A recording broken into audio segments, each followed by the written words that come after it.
5절의 말씀입니다. 내게 주신 은혜로 말미암아 너희 각 사람에게 말하노니 마땅히 생각할 그 이상의 생각을 품지 말고 오직 하나님께서 각 사람에게 나누어 주신 믿음의 분량대로 지혜롭게 생각하라. 우리가 한 몸에 많은 지체를 가졌으나 모든 지체가 같은 기능을 가진 것이 아니니 이와 같이 우리 많은 사람이 그리스도 안에서 한 몸이 되어 서로 지체가 되었느니라. 아멘. 우리 몸이 여러 지체로 구성이 되어 있고 기능이 다 달리 이제 활동을 해서 한 몸을 이루듯이 우리 그리스도 안에서의 믿음을 가진 형제들이 각기 그 믿음의 행실을 또 그 기능을 다 다르게 발휘할 수가 있다, 이런 뜻입니다. 그래서 믿음은 그 발휘하는 기능면에 있었으나 또 그 정도에 있어서 각기 다르다는 것을 우리 본문에서 보게 되는데, 오직 하나님께서 각 사람에 나누어 주신 믿음의 분량대로 지혜롭게 생각하라, 이렇게 말씀하고 있습니다. 결국은 하나님께서 나누어 주신 믿음을 지혜롭게 생각을 하라. 이래서 제목을 주신 믿음대로 성장하라, 이렇게 말씀을 나누고자 합니다. 첫 번째로 역시 믿음은 하나님께서 주셨고, 골고루 주신 그 믿음은 결국 이 세상에서 볼 수 없었던 그런 충성과 여러 활동에 대해서 생각을 할 때 이것은 내 기질이다, 이것은 그래서 내가 영광을 받아야 되거나 내가 존중을 받아 인정을 받아야 되거나 하는 것이 아니라 하나님께서 어떻게 사용을 하라고 주신 그런 선물이고 빌려준 것이고 맡겨준 것이다, 이렇게 생각을 해야 되는 것입니다. 그러니까 이 말과 행동과 어떤 믿음의 행실에 있어서 내가 스스로 생각할 때에도 이것은 예수를 믿기 전에는 있을 수 없는 일이고, 그렇게 또 행실이 나타나지 않을 일을 그리스도 안에서 새롭게 나타내거나 또 새로운 말을 하거나 주관을 가지거나 또는 사상을 가질 때에, 또는 하나님께서 인도하심이 보일 때에, 비교가 될 때에 그것은 하나님께서 주신 것이다, 이렇게 생각을 명확하게 해라, 그 말입니다. 그래서 무엇이 믿음으로 행실로 하는 것이고 어떤 것이 내 스스로 예수 안 믿어도 할 수 있는 것인지를 먼저 구분을 해야 되겠죠, 사실은. 그래서 성실한 사람이 예수를 믿고 난 뒤에 더 성실한 것은, 그것은 플러스 알파로 하나님께서 주신 것이라고 할 수 있어요. 세상에서 할 수 없었던 어떤 선한 일을 예수를 믿고 난 뒤에 발휘될 수 있다면 그것은 하나님께서 주신 믿음이다, 그 말입니다. 에베소서 2장 8절에 보면은 너희는 그 은혜에 의하여 믿음으로 말미암아 구원을 받았으니 이것은 너희에게서 난 것이 아니요 하나님의 선물이다, 그렇게 말씀하고 있죠. 우리가 가지고 있는 그리스도 안에서의 믿음의 생활 중에서 우리가 비교할 수 있는 어떤 믿음의 어떤 행동들, 불신자들이 볼 때 저 사람 교회 나가더니 뭐 변했구만, 그래서 그 변했다고 하는 것이 단순히 생활의 어떤 이질적인 모습이라기보다 그것이 선하고 또 사람들에게 주목받을 수 있고 배울 수 있고 하는 이런 표준이 되고, 그리고 인격뿐만 아니라 생활 자체에서도 우리 몸에서도 어떤 변화가 일어나서 하나님께 영광을 돌리고 이웃에게 빛된 생활이 된다면 그것은 순전히 하나님으로부터 흘러내려온 계시된 그야말로 선물이라고 하는 거죠.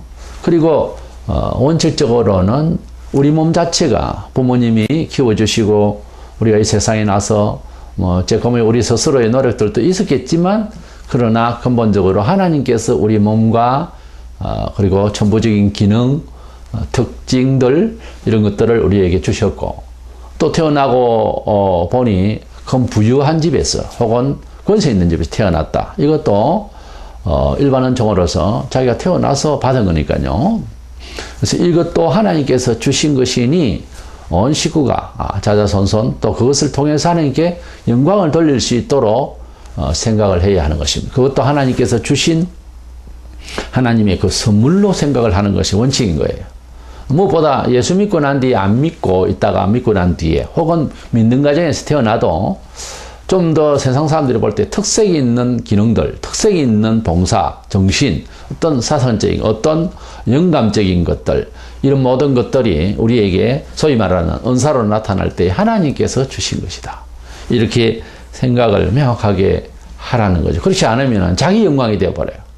근데 우리는 이 말씀의 뜻을 잘 알면서도 대체로 자기 것이로 생각하기 때문에 겸손하지를 못하거나 하나님께 감사치를 못하는 그런 이제 정신이 있죠. 그러니까 우리가 하나님 것이다, 이것이 하나님의 것이다라고 생각하는 것이 참 중요한 거예요. 언제 그 생각을 할 것이냐는 거죠.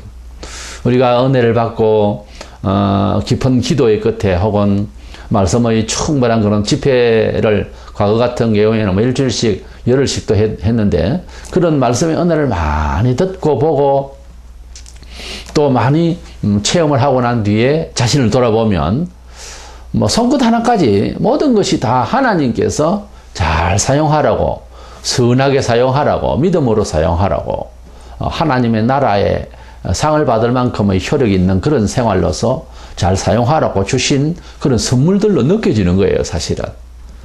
그런데 그렇지 않는 것은 우리의 영이 깨어있지 못하고 해서 우리가 마음대로 우리 몸과 마음을 사용하게 되는 수가 생기죠. 그래서 이 본문에서 우리에게 명확하게 하고자 하는 것은 바로 하나님께서 우리에게 이 은혜와 그리고 이 모든 기능들, 이 모든 믿음의 분량들을 주셨다고 하는 사실입니다. 4절 5절에 몸의 지체가 각각 다르지만은 연합을 해서 한 몸을 이루듯이 믿음도 그 양상이 성격 따라서 조금 다르다는 거죠. 눈과 귀와 팔과 다리의 기능이 다르잖아요. 한 몸인데도 그 다름이 미움이나 적대시나 상대적인 것이 아니고 연합이잖아요. 아름다운, 그래서 하나가 되어 있는, 하나라고 의식조차 할 수 없을 정도로 하나가 되어 있는 그런 연합의 움직임이 그렇게 됩니다. 그래서 눈을 만질라 하면은 비빌려 그러면은 손이 벌써 갈 때 눈을 살 감게도 되고 뭐 그런 자동이에요. 그만큼 하나가 잘 이제 하나로서 연합이 잘 되어 있는 것이 우리 몸이죠. 거의 뭐 감각으로 다 통하는 이런 거와 같이 교회가 그렇게 이제 형제가 어떤 상황이 벌어졌으면은 바로 대처할 수 있는 이런 마음이 생성이 되어야 그것이 성령 안에서 정말 하나가 되는 거예요. 우리가 일상에서 살 때에는 남남이 되고 개체가 되지만은 성령의 충만함을 받으면은 가슴이 굉장히 크게 넓어져요. 그래서 크게 품게 됩니다. 처음에 사도들이 복음을 전파할 때 부자였는지 일반적인 뭐 보통 생활자였는지는 모르지만은 성경에 보면 부자였다라고만 되어 있지는 않는데 회개하고 난 뒤에 가난한 사람들에게 좀 있는 사람들이 다 내놓고 같이 나누고 그랬었어요. 누가 그렇게 하라고 하진 않았습니다. 우리가 교회에서 봉사를 하시오, 도우시오. 이것은 원래 성경적인 원리가 아니에요. 도울 수 있는 마음을 만들어내는 것밖에 없어요. 우리가 할 수 있는 일은. 지도자든 우리가 서로 권면할 때에 억지를 부리면 안 된다는 거죠. 오히려 더 문제가 발생할 수가 있고요. 그래서 원리가 그렇지 않습니다. 자연스러운 거예요. 그래서 하나님께서 전도도 그렇고 무슨 운동이 아니에요. 전도 운동이니 성령 부흥 운동이니 운동이 아니고 저절로 그렇게 자원하는 심령이 발휘될 수 있도록 하나님의 성령의 그 진리의 말씀을 충만히 채우는 데에 문제가 우리가 있지. 그 일을 하기 위해서 어떤 조작을 하고 조직을 하고 연구를 할 것인가 하는 거예요. 그 순서가 그게 아니다 그죠. 이래서 3절에 보면은 나누어 주신 믿음의 분량이라 할 때 그 분량의 메트로는 제한된 분량이라는 게 제한이 되어 있다는 거예요. 이것이 그래서 하나님께서 우리에게 은혜로 믿음을 주신 것이지만 그것이 지극히 이제 각각의 그 제한된 그런 분량의 그 제한이 있다는 거예요. 그것은 역량의 차이도 있지만은 성질의 차이도 있는 겁니다. 그 손가락에도 5손가락이 또 다를 수가 있어요. 각각 그 기능이. 그 손보다는 발이 크죠. 그렇지만 크다고 해서 다 잘하는 건 아니거든요. 작아도 눈은 작아도 굉장히 중요한 거잖아요. 코도 그렇고 입. 그래서 작다고 해서 그게 작은 게 아니에요. 어떤 기능을 지금 발휘할 것이냐 문제. 우리 온몸 전체에서 그래서 뭐 이제 코가 요만하니까 나는 제일 위에 있다. 그래서 자랑하는 마음으로 상대적 감정을 가집니까 지체가? 그렇지는 않잖아요. 그러나 엄연히 그렇게 말씀하셨는데도 불구하고 그리스도의 공동체를 그렇게 분명히 비유했는데 그 말씀대로 생각을 안 합니다, 사람들이. 그래서 코 위치나 눈 위치에 있으면 그저 그냥 호통을 칠 수 있는 자리인 양 생각을 한다든가 위치를 자랑한다든가 뭐 이런 발이 이제 크니까 손보다 손을 무시한다든가 이런 현상이 교회 안에는 사실 발생하거든요. 이것은 원칙적으로 하나님 앞에서 잘못하고 있는 거예요. 아니 우리가 그리스도의 공동체 안에서 하나가 되지를 못하고 몸의 균형을 잃은 거예요. 그렇잖아요. 몸이 균형을 잃은 거예요. 팔이 이제 마음대로 흔들거리는데 오른팔이 흔들거리는데 왼손이 이렇게 잡아주질 않으면 어디에 다칠 수가 있어요. 어떤 병원 보면 걷는데 템포가 일정하지 않게 갑자기 막 걸어가다가 쓰러지는 경우에 이런 사람을 보았습니다. 이런 병도 있는데 그때 누가 부추겨 주든지 아니면은 어떻게 해야 됩니까? 그래서 몸의 불균형이라고 하는 것은 삶을 살아가는데 상당히 위험하고 조심스럽고 곧 이제 큰 병을 곧 사고를 당할 수 있는 그런 경지가 있습니다. 우리가 그리스도 안에서 어떤 형제가 또 그리스도 안에서 어떤 단체가 했던 사적이든 공적이든 우리 그리스도의 공동체 안에서 무슨 문제가 발생을 할 때 그것을 이제 품고 어떻게 교정을 해 나갈 수 있는 생각을 하지 않는다면은 이것은 어떤 원리냐 하니까 몸에 이상이 있는데 내버려 둔다는 이야기죠. 그렇게 안 되잖아요, 우리 몸은. 이래서 뭔가 우리가 이원론적인 그런 신앙생활을 하고 있고 문제가 아주 심각합니다. 우리 초기 기독교는 보면 굉장히 그 연합이 잘 되어 있었어요. 아주 한국 교회도 그랬지만 교회 창설 시기의 사도행전에도 보면 아주 하나가 되는 거예요. 그래서 이제 하나가 안 되는 게 딱 하나 있었어요. 진리를 이제 문제시하거나 위험을 주는 때에는 가만두지 않았었습니다. 왜냐하면은 진리를 위해하는 이런 이단설이 생기면은 교회의 본질적인 자체가 이렇게 분산이 됩니다. 그래서 하나님의 진리에 대해서 특별히 복음 사상에 대해서 이상한 소리를 하면은 가만두지를 않았어요. 출교를 시켰어요. 그래서 출교를 시키지 않으면 굉장히 화를 냈어요, 사도들이. 왜 그 사람들을 그냥 두느냐고. 그만큼 교회는 세상의 법에서도 감당할 수 없는 엄청난 그런 권위를 갖고 있었어요. 교회에서 출교된다는 것은 바로 지옥을 말합니다. 원래는. 오죽했으면 캐톨릭에서는 교회 밖에는 구원이 없다. 그런 식으로 생각하겠어요. 그래서 이 교회당에 다니고 교회를 들어오는 회원으로서 우리 멤버가 된다는 이 공동체가 된다고 하는 것은 굉장히 영적인 의미로서 중요하고 하나님의 백성이라고 하는 그런 단체를 말하는 거예요. 교회를 우습게 생각하고 교회를 안 다녔으면 안 다녔지 내 자존심을 살리겠다 이래 나가면 이건 굉장히 무서운 소리인 거예요. 그래서 교회의 그 거룩성과 경건성 그리고 그 권위를 제대로 알면 얼마나 은혜가 되는지 모릅니다. 우리 하나님의 나라는 하나님께서 우리와 함께 하신다고 하는 이런 영감적인 영적인 뜻으로서 하나님 나라의 그 어떤 현실성에 대해서 설명을 할 수가 있지만은 그러나 하나님을 그렇게 하나님의 나라에 대해서 또는 하나님의 나라의 권위에 대해서 그 실존 감각에 대해서 너무 추상적으로 생각하면 안 됩니다. 우리가 교회라고 하는 가시적인 이 세상에 불온전한 그런 교회지만 여러 사람이 모이니까요. 그럼에도 불구하고 이 교회가 가지고 있는 어떤 제정된 룰이나 또는 교회가 하나님 말씀 가운데서 교육받고 있는, 제재받고 있고, 그리고 다스려지고 있는 이런 체제가 바로 하나님 나라를 그대로 반영을 하려고 하는 정도에 있어서 권위란 말이에요. 그렇게 교회의 권위를 우습게 생각한다고 하는 것은 그것은 끝장난 거예요. 세상에서 아무리 명예가 있고 세상에서 아무리 조작할 수 있는 법이 있고 기회가 있다 해도 교회의 말씀 안에서 교회의 지도 밖에서 어떻게 해보겠다 하면은 그것은 구원하고 관계없는 일. 엄격히 말해서 교회가 생각하는 여러 삶의 형태, 그리고 교회가 원하는 어떤 삶의 어떤 길들에 대해서, 그런 삶의 양식에 대해서 거부하거나 그렇게 하는 것은 사실은 교회 밖에서 그리스도 밖이라고 할까요? 이 모든 삶은 허무한 거거든요, 사실.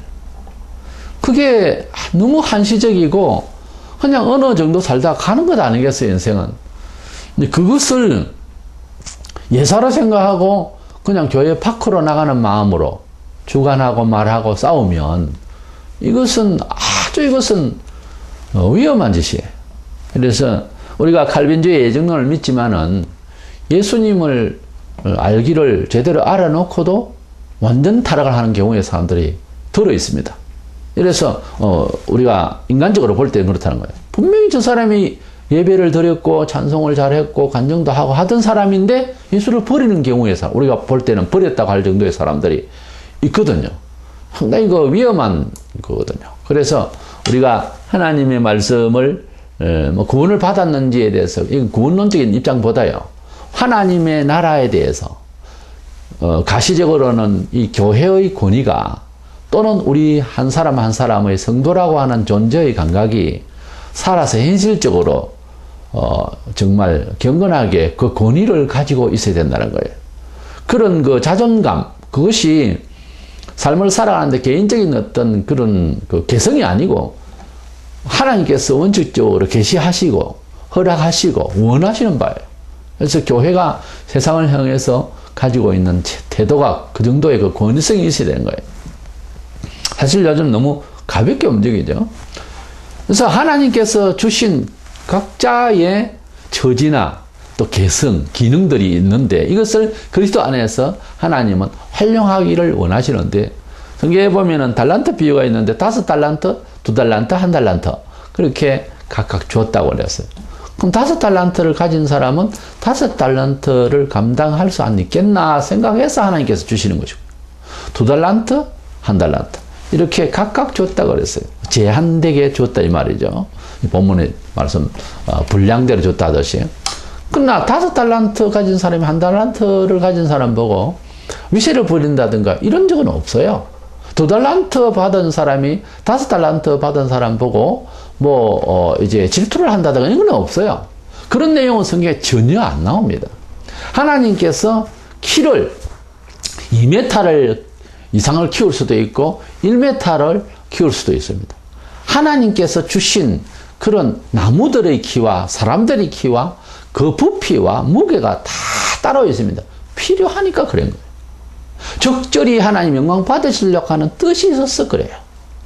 그것을 성형을 하고 억지를 부리는 것이 사실상 성경적으로는 원칙이 아닙니다. 그래서 환자의 수술이다 할 때는 성형을 할 이유도 있겠죠. 근데 그런 일이 아닐 때는 사실은 성형을 하는 것은 성경적이지를 못합니다. 구약에는 이 몸에 칼을 함부로 그렇게 대는 것이 아니에요. 하나님 뜻이 아니었어요. 본문에 마땅히 생각할 그 이상의 생각을 품지 말고 주신 믿음의 분량대로 지혜롭게 생각하라 하는 것은, 믿음도 같은 음악을 하든지 예술성, 정치 여러 가지를 우리가 교인으로서 사회를 향해서 온 교회 안에서 활동과 봉사를 할 수가 있는데, 같은 형식의 일을 해도 그것을 감당을 많이 할 수 있는 사람과 적게 할 수 있는 사람이 있습니다. 그러니까 이제 마라톤을 하더라도 이제 반만 달릴 수 있는 하프 러닝을 할 수 있고 혹은 완주를 할 수가 있는 사람도 있습니다. 그 몸이라고 하는 것이 한계가 있는 거예요. 또 기능도 그렇습니다. 기능도 조금씩 차이가 있기 때문에 그래서 하나님께서 내게 주신 분량의 그 제한된 또는 캐릭터가 무엇이며 얼마만큼이냐 나의 특징이 나의 개성이 어디까지냐 하는 것을 아는 것이 그래서 굉장히 중요해요. 우리가 영화관에서 영화를 보거나 하면 아주 멋진 주인공이 아주 하늘을 날고 할 정도로 그래 잘하고 있으면 거기에 앉아있는 모든 사람은 심덕이 약한 사람이든 강한 사람이든 그 주인공에 빠져들어가서 우리 자신을 어디에 투영을 하고 멈추게 되냐면 주인공의 마음에 들어앉아있어요. 그래서 이제 주인공이 되어서 그 다음 내용이 이어지는 것에 대해서 자꾸 짐작을 하게 되고 어떻게 됐으면 좋겠다는 이런 방향을 잡습니다. 그래서 내가 생각한 대로 이제 주인공이 잘 진행을 하면은 영화가 참 잘 됐다라고 하면서 더 만족스럽게 생각을 할 수 있겠죠. 무슨 말인가 하니까 그 영화 속에 주인공이 되어버린 거예요. 우리가 교회에서 하나님의 말씀을 듣고 혹은 어떤 특별한 은혜 받을 만한 어떤 간정을 듣거나 할 때에 다 같이 들으면 다 같이 그런 마음으로 그런 주인공이 되고자 하거나 그런 은혜를 받을 수는 있어요. 그런데 실제로 그런 복사판으로서의 나가 되는 사람도 있어요. 그러나 그것이 그렇게 다 되지는 않거든요. 우리가 어떠한 경우에서라도 세상에서도 그렇지만 그 그릇대로 우리가 무엇을 담을 수가 있는 거예요.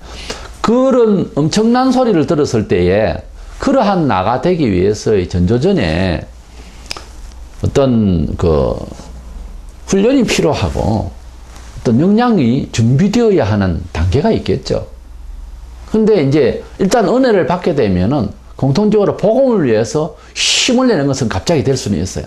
그러나 그 기능을 발휘하기 위해서 그 기능을 또 좀 지혜롭게 발휘하기 위해서는 약간의 그 시간들이 필요하겠죠. 시간이 필요하고 또 그 기능을 발휘하는데 똑같은 은혜를 받았는 발견을 했는데 갑자기 일을 할 수 있는 사람들도 사실 소수예요. 그리고 또 배워서 해나갈 수가 있는 이런 분량들에 대해서 자기의 그 어떤 역량에 대해서 잘 알아야 된다는 거예요. 소위 말해서 자기 달란트를 알아야 된다는 거예요. 달란트 또한 역량도 알아야 되는 거예요. 그것을 알고 하나님 앞에 충성을 하려고 하면은 훨씬 안전되고 하나님께서 함께 하시고 복을 주실 것입니다. 이제 두 번째로 생각할 것은 우리 그 믿음이 하나님으로부터 왔고 우리의 모든 존재가 하나님의 선물로서 이해가 되어졌을 때에 이제 문제입니다. 이것을 어떻게 할 것이냐.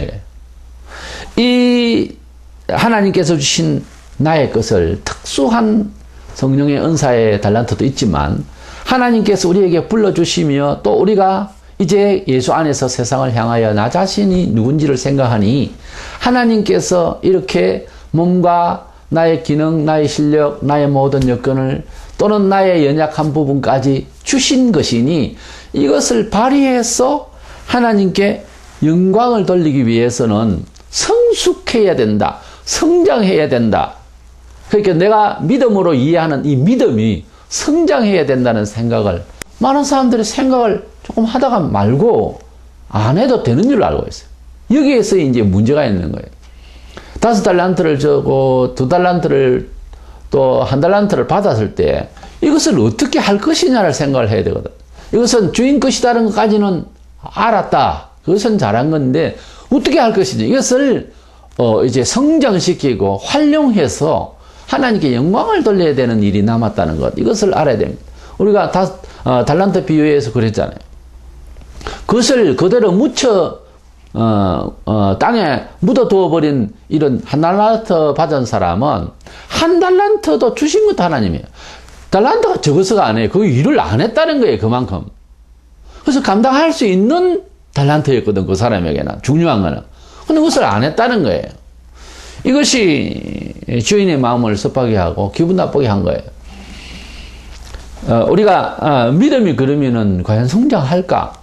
믿음은 언제 오는 걸까? 우리가 계속해서 믿음은 처음에 하나님께서 예수님을 구주로 믿게 하시고 그 다음에 말씀을 통해서 여러 성경에 있는 믿음의 영웅들이 이야기를 듣고 주님의 교훈을 듣고 또 이렇게 순종함으로써 또 생기고 남의 간증을 들으면서 또 감각을 뛰어나게 또 해서 그런 믿음이 또 나에게 일어날 수 있도록 노력들을 하고 이래서 쭉 하는 연륜을 쌓으면은 믿음이라고 하는 것이 대략 어떻게 작용한다는 것을 좀은 알게 돼요.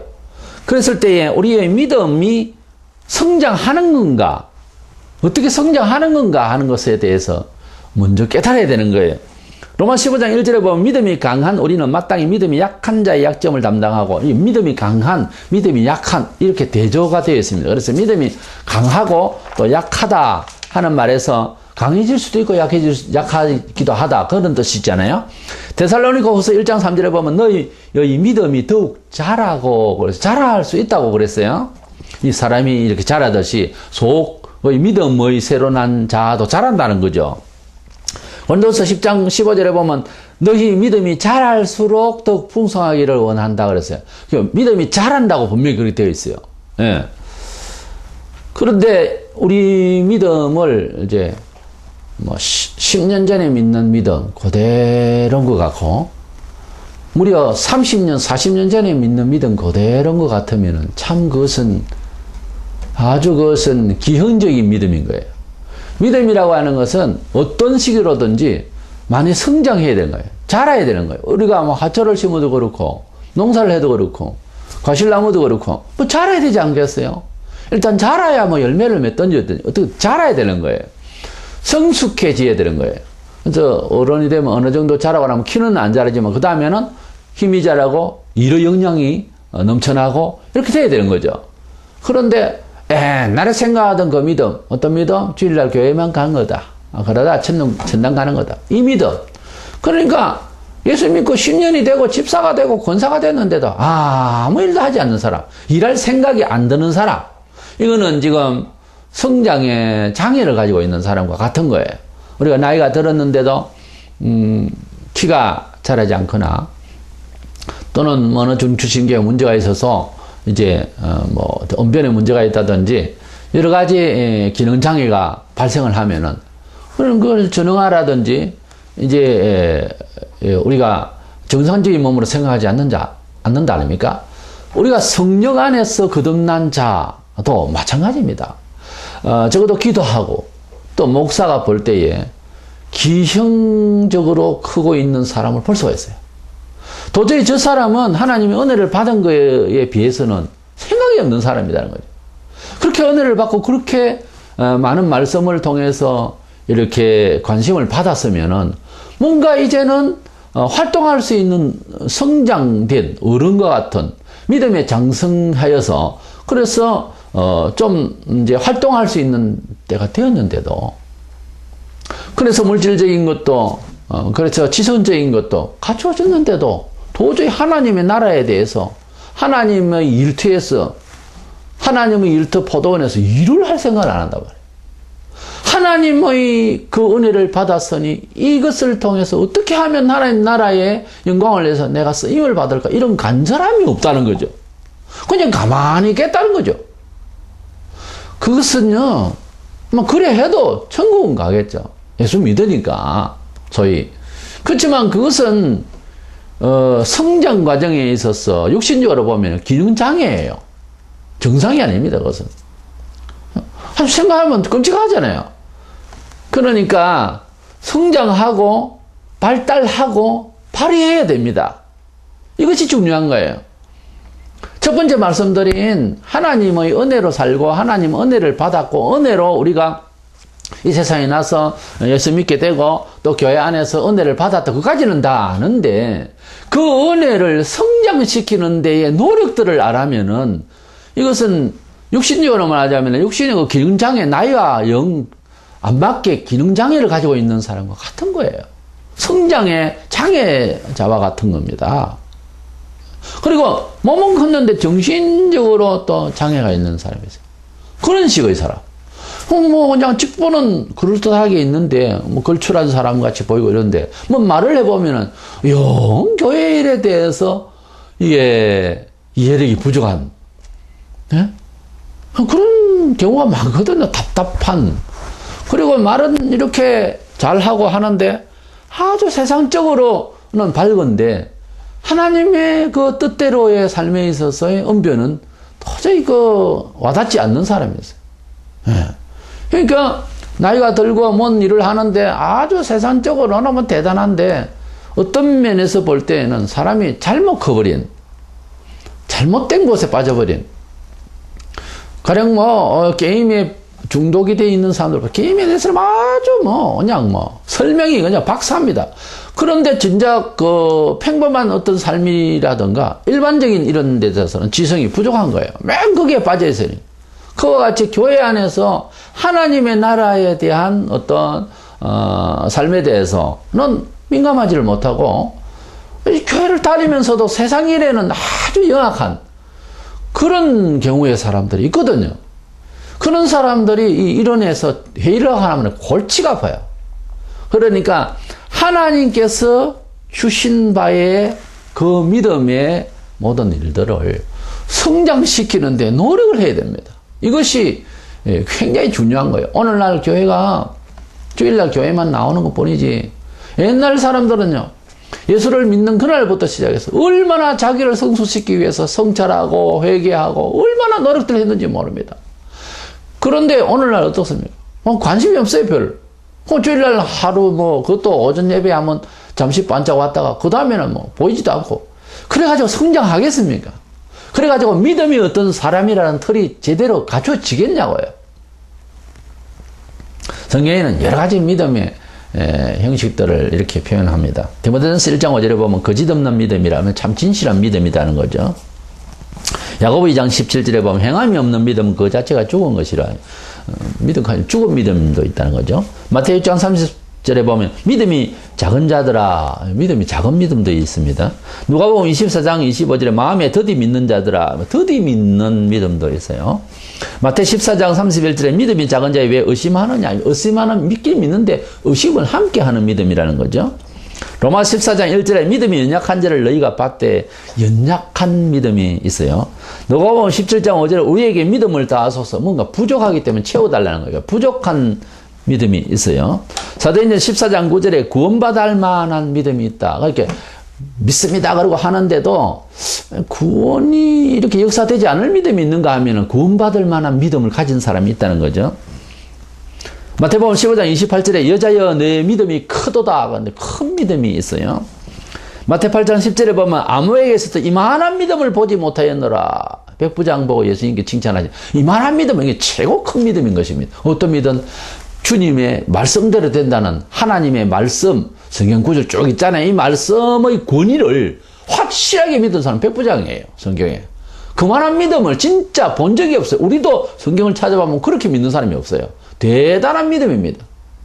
그래서 하나님의 말씀은 그대로 이루어진다는 것을 딱 하나님 말씀은 그대로 붙잡고 사는 거예요. 대단하죠? 지금 천둥번개가 치는데도 하나님 말씀을 딱 붙잡고 아니다, 괜찮을 거다, 괜찮을 일에는 그렇게 믿는 거예요. 하나님 말씀에 딱 붙들려서 대단한 거죠. 그러니까 그 말씀을 그대로 믿는 백부장을 보고 이스라엘 교회에서 이만한 믿음을 내가 본 적이 없다고. 옆에 듣던 제자들은 좀 부끄러웠을 겁니다. 어쨌든 우리 믿음의 종류들을 쭉 보는데 작은 믿음, 의심 가는 믿음, 부족한 믿음, 이런 저런 믿음을 봐서도 믿음은 결국은 뭔가 하면은 작은 데서부터 큰 데까지 자라나야 되는 것이 사실상 원리라고 하는 것을 깨닫고 우리 자신이 이제부터는 믿음을 좀 더 성장시키는 데 대해서 집요하게 자신을 잘 살펴서 자기 자신을 돌아보지 아니하고 성장할 수는 없죠. 그래서 나의 믿음을 하나님께서 주신 그 믿음이라고 할 수 있는 믿어지는 분량이 어느 정도인데 그 믿음을 좀 더 상승시킬 수 있는 것은 어떤 식으로 하면 될 것인가. 하나님 말씀을 많이 듣고 말씀대로 순종할 때 뺏속같이 빛이 비칩니다. 하나님 말씀을 순종하는 것도 어떤 경우에는 재미나게 즐겁게 순종할 것도 있겠죠. 하다 보면. 근데 대개의 경우 아픕니다. 그럼 원수를 사랑하라. 그거 어떻게 합니까? 직접적으로 내 오른밤을 친 사람을 왼밤을 돌려주고 형제여 그렇게 치고 싶으면 이쪽 밤도 때리게나. 이게 되는 겁니까? 안 되는 거예요. 당장 고발, 고소, 화내고 그냥 눈을 부리키고. 근데 그것을 하나님 말씀 가운데서 지키겠느라고 참고, 그 잘 안 되지만 참고 인내하며 따라가면요, 뼛속까지 성령의 빛이 조명을 합니다. 그때 잘하는 거예요, 믿음이. 근데 왜 안 자른가 하면 하나님 말씀대로 생각을 컨트롤 안 해서 그래요. 하나님 말씀대로 살려고 의지를 다하면 누구나 어느 시대는 십자가적인 삶이 이제 시작되는 거죠. 그래서 하나님의 말씀대로 살아가는 것은 어떤 쉬운 방도는 없어요. 어제나 지금이나 똑같이 하나님의 뜻대로의 삶을 순종하고 하나님 말씀을 간절히 사모하고 또 기도하고, 기도도 사실 저는 평소에 그렇게 표현을 합니다만 기도가 사실 노가다 수준입니다. 기도가요, 계속하고 간절히 하고 집요하게 하는 것이 그게 보통 고통이 아니에요. 금식할 때는 목마름이잖아요. 정말 타는 목마름으로 하나님 앞에 간절히 기도한다는 것은 이건 노가다 수준이에요. 정말 피곤한 거예요. 그 노가다의 생활이, 막노동의 생활이 그렇잖아요. 비가 오나 눈이 오나, 할 일을 찾아서 나가야 처자석을 먹이고 말이죠. 그와 같이 기도는 막노동하는 사람 같이 정말 매일 계속 하지 않으면 안 되는 그런 거거든요. 우리가 하나님 앞에서 성장하기 위해서 매일같이 달려야 되는데, 사도 바울 정도 같으면은 아마 우리 평범한 사람들 같으면요, 기도도 안 할 겁니다. 너무 능력 많이 나타나고 그만한 위치에 사도로서 이름을 발휘해서 이제 됐지 그런 생각할 거예요. 근데 바울은 표대를 향해서 하루도 쉬지 않고 달린다는 그런 표현을 하고 있어요. 우리가 하나님 앞에서 얼마나 태만한지, 받은 은혜 감사하고 할렐루야 그러고 그냥 편안하게 지내려고 하는 것은, 이것은 하나님 앞에서 참 스스로를 약하게 만드는 겁니다. 다른 사람에 비해서 상대적으로요. 그래서 우리가 하나님께서 주신 믿음이라는 것과 그 믿음을 성장시키는 것까지 이렇게 한때 묶어서 주제로 주신 믿음대로 성장하라고 제가 권면을 하고 싶습니다. 아무쪼록 하나님께서 주신 믿음의 우리 자아에 대해서 잘 정체성을 잘 깨닫고, 그리고 그 정도를 알아서 성숙할 수 있는 것이 무엇일까? 말씀을 찾을 때도 볼 때도 교회의 모든 일어나는 모든 일들에 대한 나의 어떤 감각이 살아서 함께 동의하고 동조하고, 그래서 내가 성숙해가는, 속 자아가 성숙해가는 우리 자신들이 되기를 주의 이름으로 축원합니다.